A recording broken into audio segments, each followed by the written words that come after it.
was the moment I cried. We're so excited for your Disney World trip.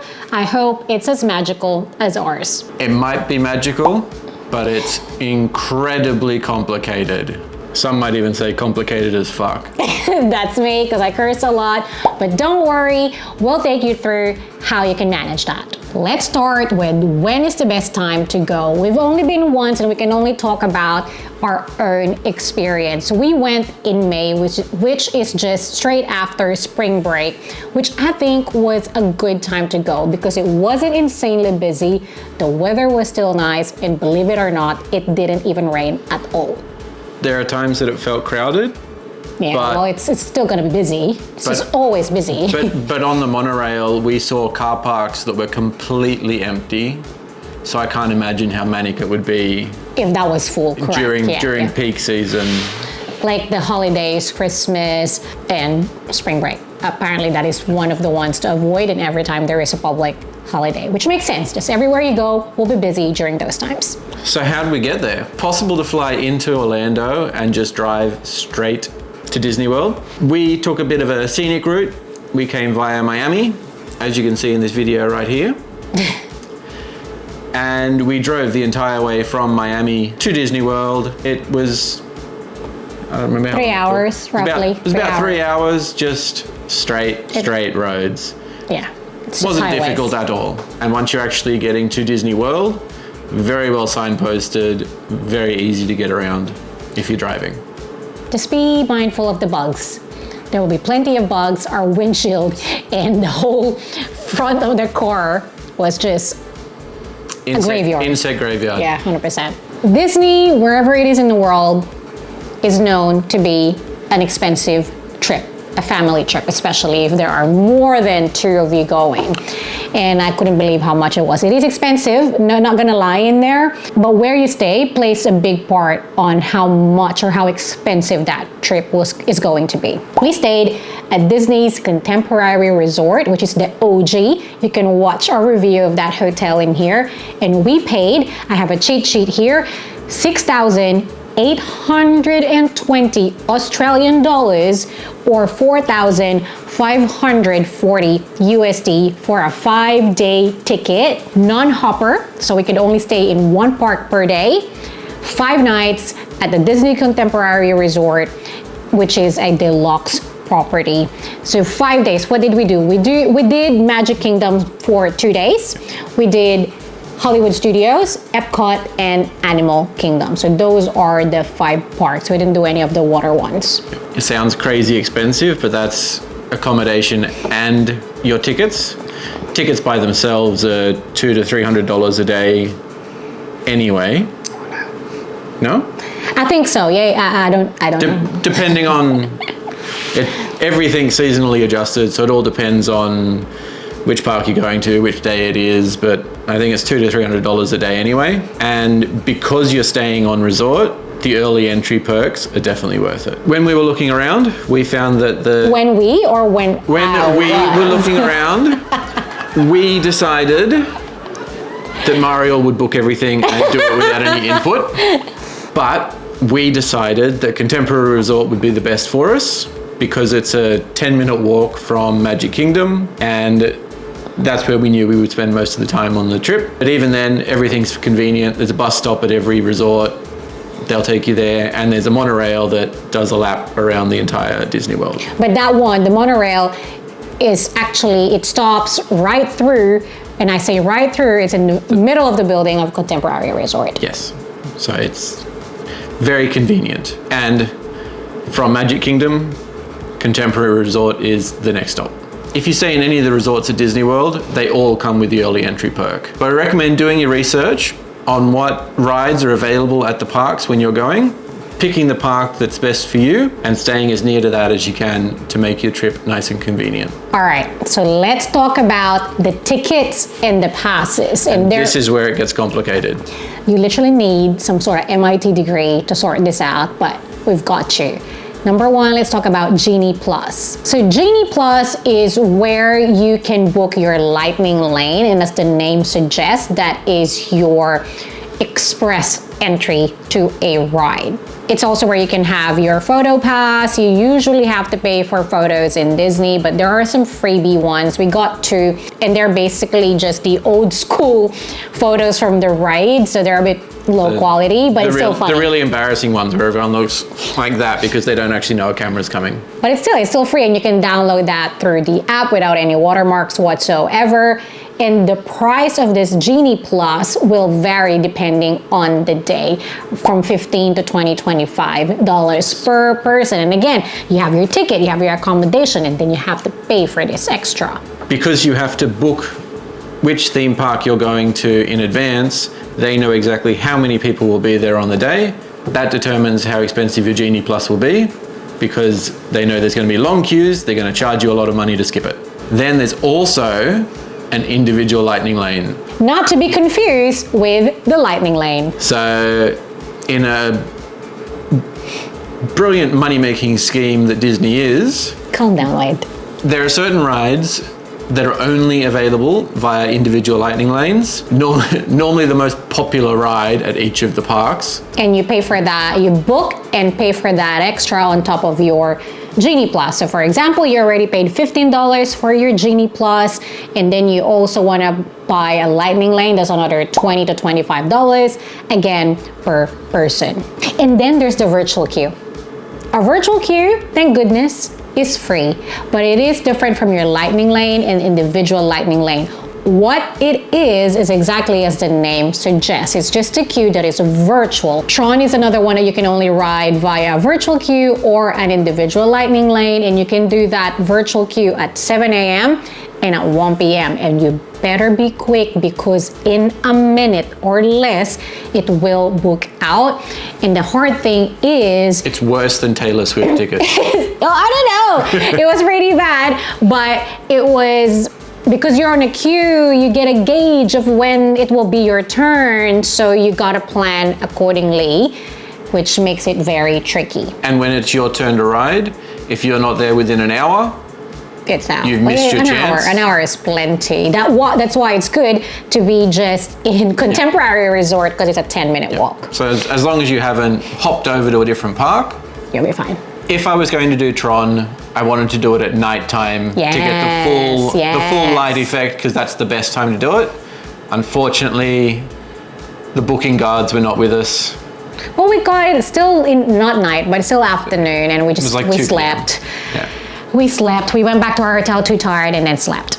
If you're staying at their property, at any Disney property, you will get one of these things, or you can get a magic, I don't know why I'm doing this, a magic band, which we do not have. You can use your Apple Watch as well, but you have previously, I think it is free if you're staying at their premier property. Only Apple Watch. They are not Samsung friendly. No, but these days you have to pay for that watch, and I'm just not gonna do that. It was 50 to 100 US, I think, somewhere there, depending on the band you pick. And we were happy with our little Mickey cards. Correct. They're pretty convenient, and how it works is basically you pay, it's like your credit card, but everything that you spend in the park, even at Disney Springs, you can pay through these cards. There's two options. You can prepay a fixed amount, or you can do the incredibly dangerous thing that Mariel just said yes to without thinking, and link your credit card. Yeah, whatever. So you can same. tap, tap, tap, and then get a very horrific bill at the end of the day if you're not exactly careful. the same. Yeah, well, we're careful. Anyway, and the most convenient about these cards as well is you can basically check in and or with their app, that you don't need reception at all. You can just check in through the app. They will tell you which room if it's ready. You go in there, you tap this in. It's pretty cool and very convenient. But and by reception, she means hotel reception. Yeah. You definitely still need internet. There is Wi-Fi available at parts of the park, not all of the park. Is there? We didn't try to connect. I did not have a local SIM, and I did not have roaming, so I was paying attention. There are only parts of the park that have Wi-Fi, so it can be tricky here and there if you don't have internet. So let's go back to the app. Only I uploaded the application, and I still have it here, because I have to admit, this is way better than the universal application, and it will be your lifeline. You will book everything through here. Genie Plus, Lightning Lane, individual Lightning Lane. You can make restaurant reservations, make your plan.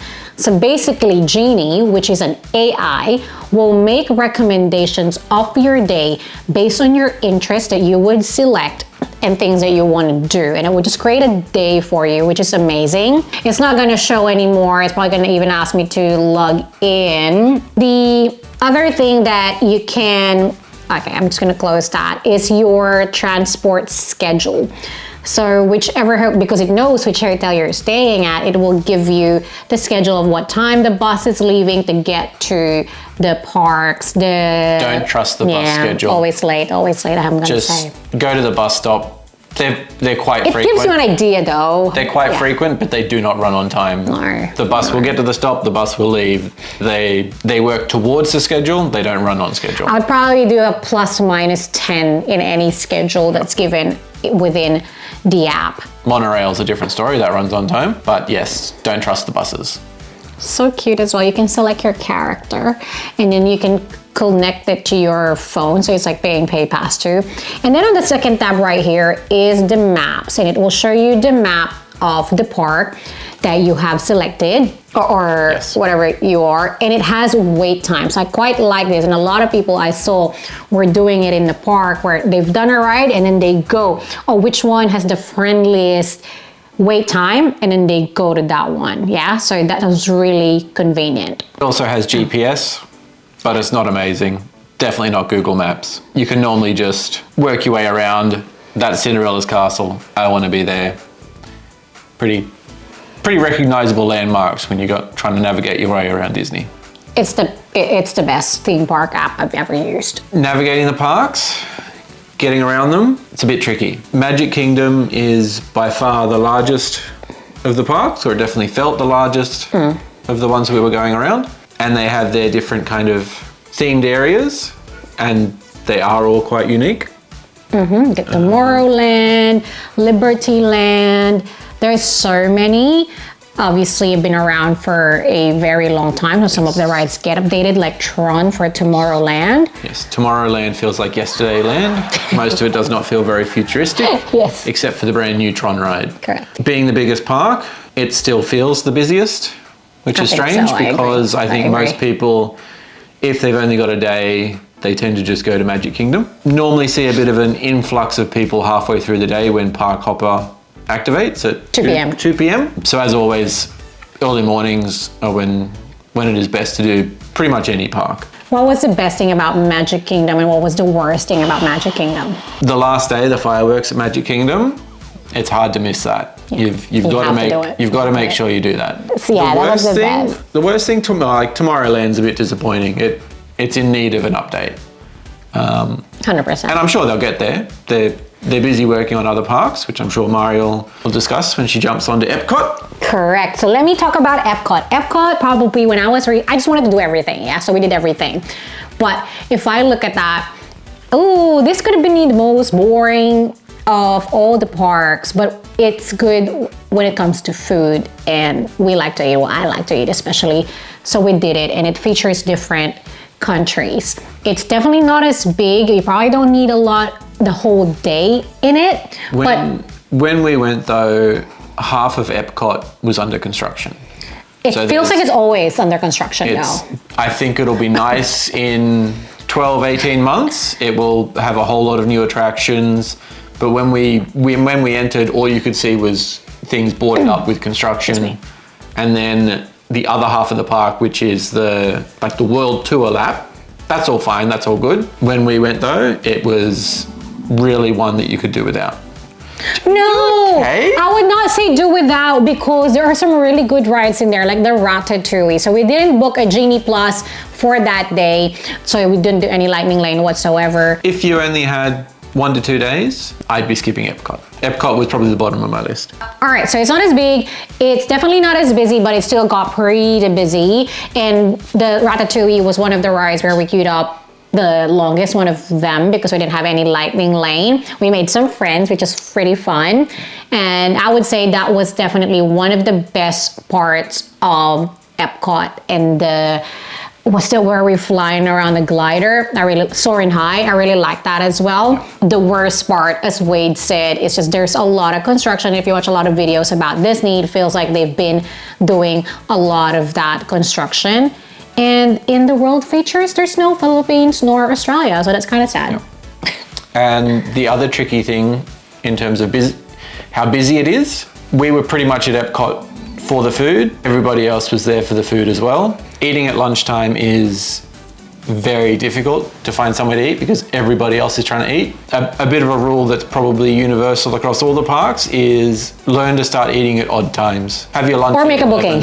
Like we did for some of Magic Kingdom, we booked every restaurant there. If you've made a booking, you're fine. We did our 6 months in advance, so we were fine. If you try and book it on the day, you're probably going to be disappointed. Hollywood Studios feels like the oldest of the parks, but it's probably one of the ones where we had the most fun. Star Wars is aside from being a Star Wars fan and Mariel discovering that she's a Star Wars fan. The rides were cool, but I still will not watch all the movies. No. It didn't feel that busy when we were there. Except in Star Wars. Except in Star Wars. Everyone's at Star Wars, but the rest of the rides we didn't do the Tower of Terror. No. So if you're over that side of the park, maybe that's a bit busier.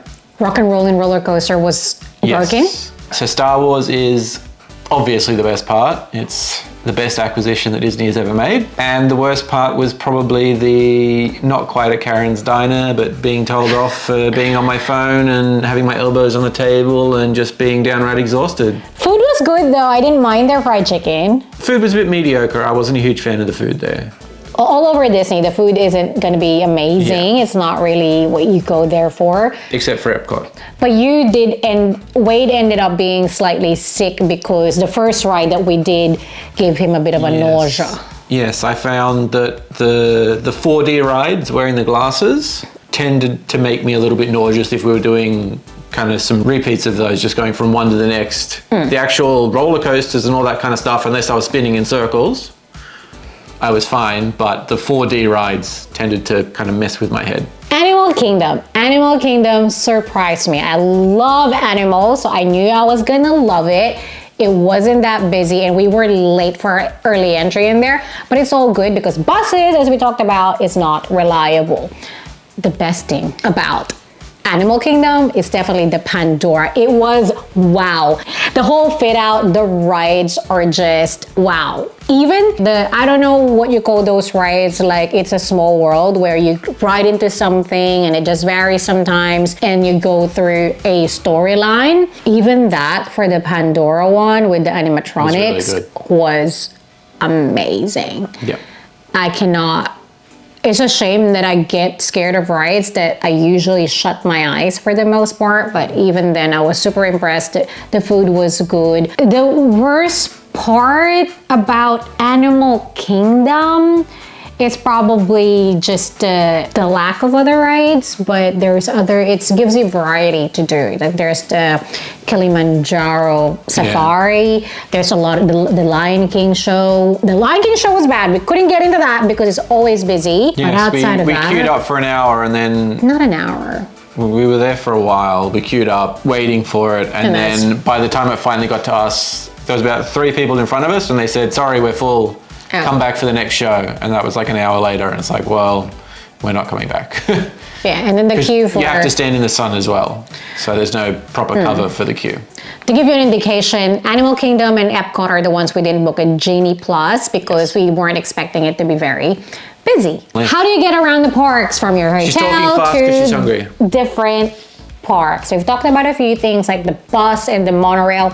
Bus, if you're staying at a Disney property, Premier or Deluxe or not, would be available. The monorail, obviously there are different stops, and if you're staying at the Contemporary, it's perfect because it's right in there. That's the central stop. But what I didn't realize actually for monorail is you get to next from Contemporary, there is a stop and then you transfer. You gotta be conscious of that. There's plenty of Uber and Lyft. You just gotta account for the traffic. And then there are a lot of those Mickey and Minnie SUVs. So these are massive SUVs decked out as Minnie and Minnie. It's so cute. It's basically like my headband in here. It's got the polka dots, and you can usually rent that for the duration of your trip, which we didn't do. We just did the public transport and the Uber. Let's talk about food. Let's talk about food. My favorite part. The only part that Mario cares about on any holiday. You'll need sustenance Yep. in Disney. It's very important. Yep. So there are food carts everywhere. You can't miss them. Spring roll was my favorite in Magic Kingdom. Cheeseburger spring roll, not Correct. your Not the other traditional one. kind of Correct. spring roll. There's plenty, and it's the busiest or the food court type restaurant. So it has that cafeteria vibe, and the food are very food courty as well. In a way, it's usually deep fried burgers, fish and chips, and whatnot. Going the next level up, there's also casual dining experiences, which we did the 50s Primetime Cafe. That was one thing we experienced, which it's a step up from a kind of a food court vibe, It says table service. but don't expect too much quality of the food wise. That's one of the ones I It's- quite enjoyed, actually. I really like the fried chicken. It's a fried chicken. How can you go wrong with fried chicken? In comparison to your character dining. So we did a lot of these. So these are one of them. I think we did all of these. We did plenty of these ones. So we did the Be Your Guest, which is your Beauty and the Beast.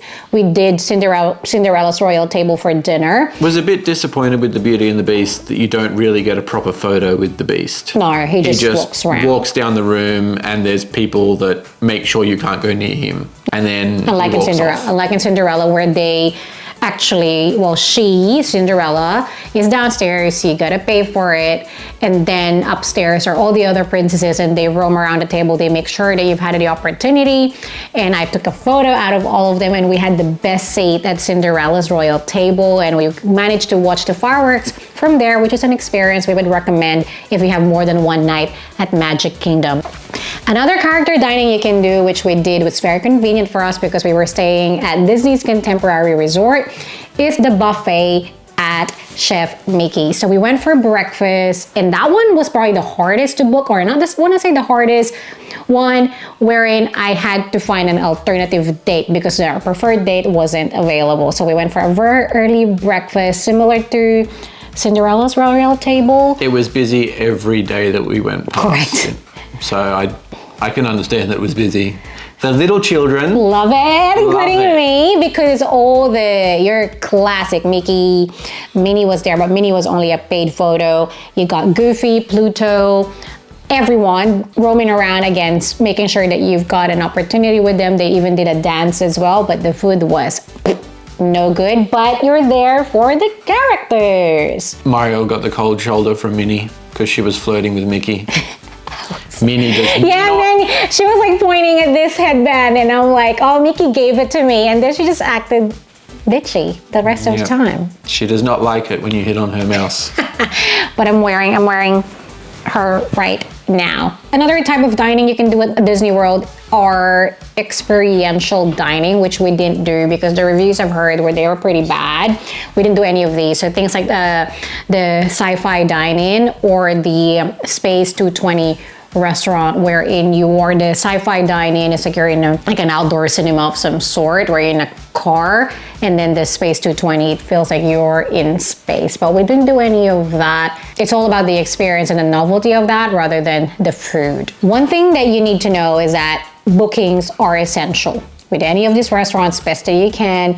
We regretted it when we went to parks like Animal Kingdom and Epcot, where we didn't book any, but it's just like you don't leave anything to chance. That's the thing. So you gotta be planned, but you know, it would still save you a lot of time. And we went during a not the busiest time, so make sure you book ahead of time. Don't expect too much. We did 2 fine dining with Beauty and the Beast and Cinderella, and I explained it in one of our videos. It is fine dining, but done en masse. So they gotta make a lot of it, so the quality is not top notch. And mind you, you're not paying $300, $400 for them anyway. We did 2 fine dining experiences in one day, which really limits your opportunity to get out and enjoy the park because that fine dining experience takes up a couple hours each. Weigh your options. If you've got more time, maybe do one a day, spread the love and get out there, spend some time in those queues and ride the rides.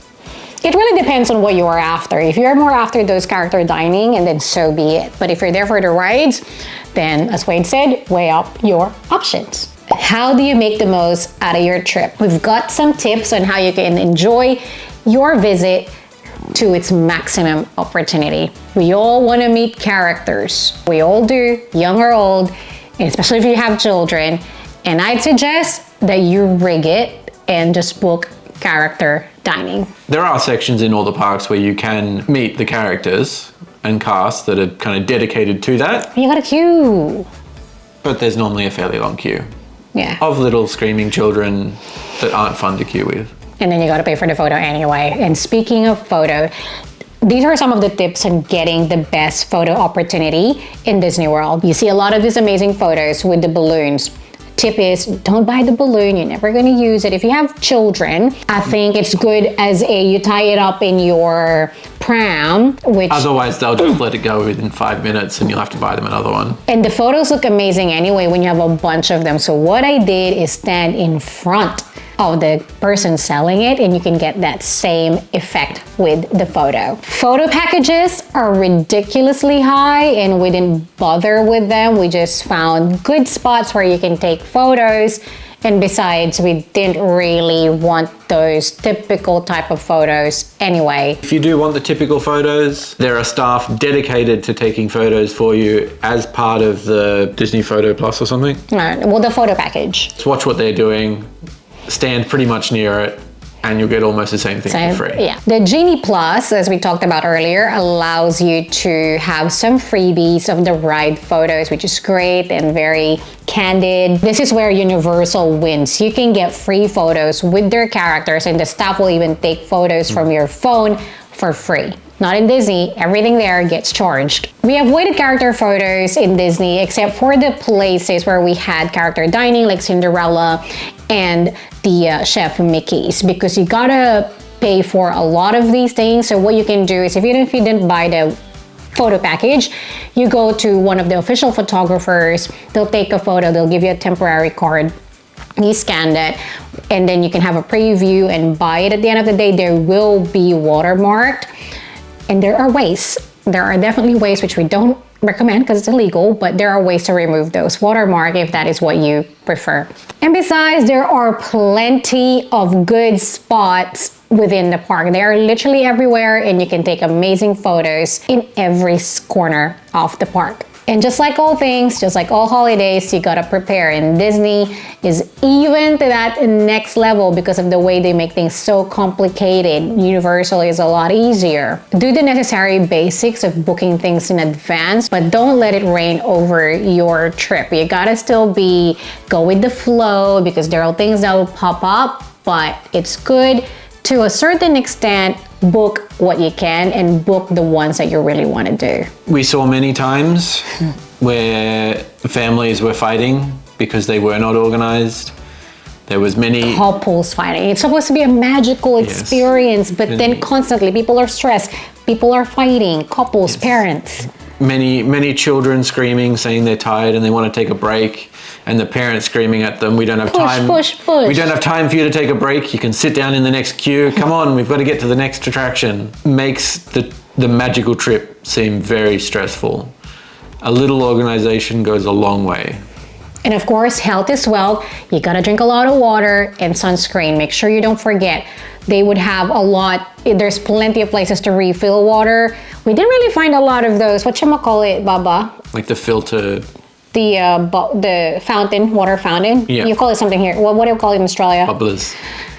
But if you go to restaurants, you can refill it, and that's what we did. And it's cold, so we tend to do that. So bring your own bottle. You're not allowed to bring glass, but if you bring one of any refillable bottle is fine. And sunscreen, reapply. You are gonna get burnt. You're in the sun. I got burnt. My nose got burnt. You're in the sun all day. Sunscreen is a must. Nothing ruins a holiday like a sunburn. Especially if it's your day one. And with taking care of yourself comes comfort. You gotta wear comfy clothes. Joggers. You've got to wear joggers. Do not wear dress shoes. Do not wear thongs. Of course. You have to wear joggers. Comfortable clothes. Try not to show as much skin because you're gonna get burned. Cotton Ideally with pockets, shorts, because you want to be hands-free and be putting accessible things on your pockets, like these cards. So that doesn't happen. Like your cards and the phone. You want to be wearing comfy shoes, as Wade said, but ideally something that can get wet if you are going to any of those water parks. We didn't ride any of those, so we were fine, but we saw a lot of people drying socks and shoes. Not cool. In human dryers. It was funny. It was funny. We hope you found that helpful. We hope you got a tip or two out of it. Any questions, let us know in the comments. If you have any tips yourselves, let us know in the comments as well. We'd love to know. But most of all, enjoy your trip. It'll be one to remember, and we hope you never forget it. Thank you so much for watching. Watch the rest of our Disney videos in here. Take care. Bye.